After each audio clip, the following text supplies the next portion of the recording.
so much for being with us.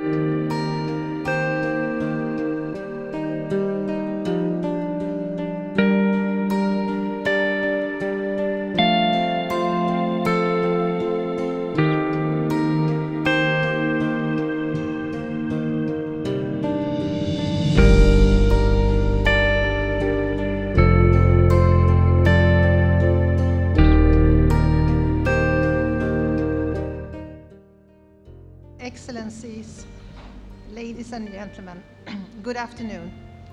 I would like to start by thanking the Gloria Steinem Foundation to End Sex Trafficking and the association Iroko, Onlus, and all other NGOs that jointly have co-organized this film screening and the following panel discussion.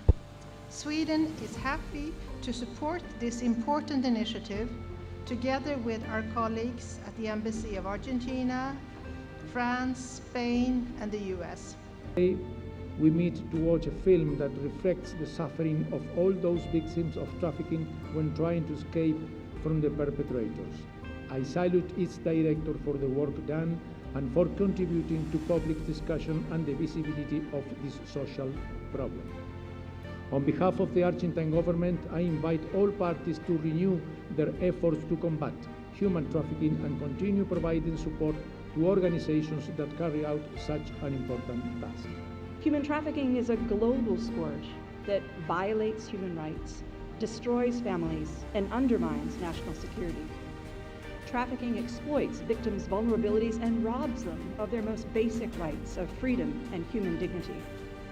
The criminals behind it destroy families and distort economic markets while enriching their own criminal enterprises. It is a brutal and inhumane crime.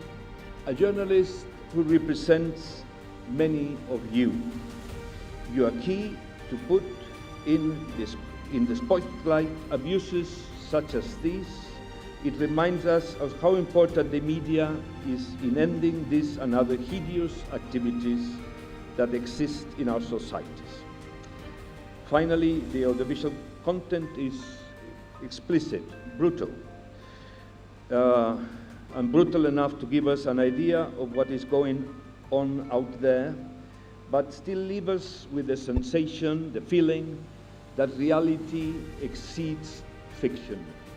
This is another of the merits of this film. According to the United Nations and the Council of Europe, trafficking in human beings is one of the most lucrative forms of traffic in the world.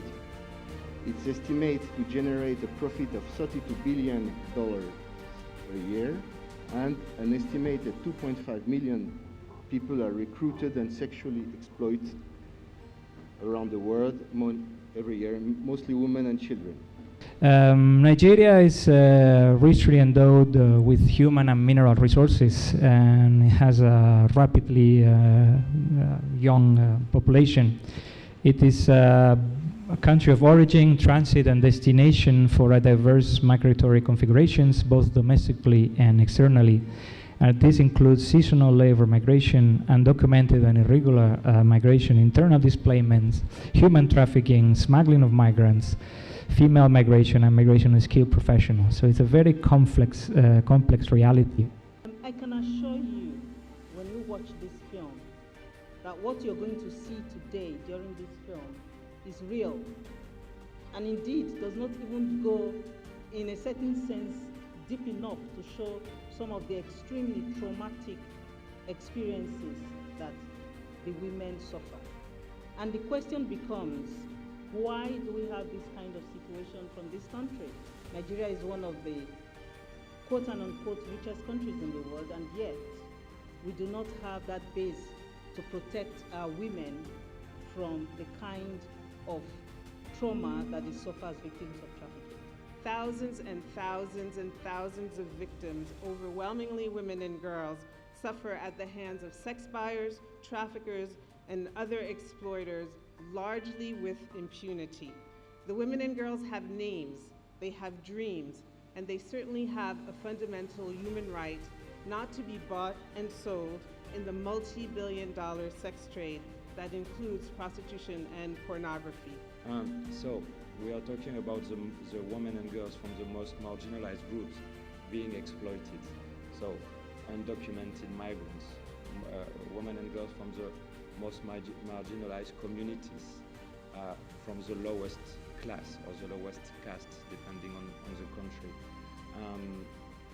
And they are exploited by pimps and traffickers for only one reason, which is the only one reason for the existence of trafficking and prostitution, which is the male demand for paid sexual acts.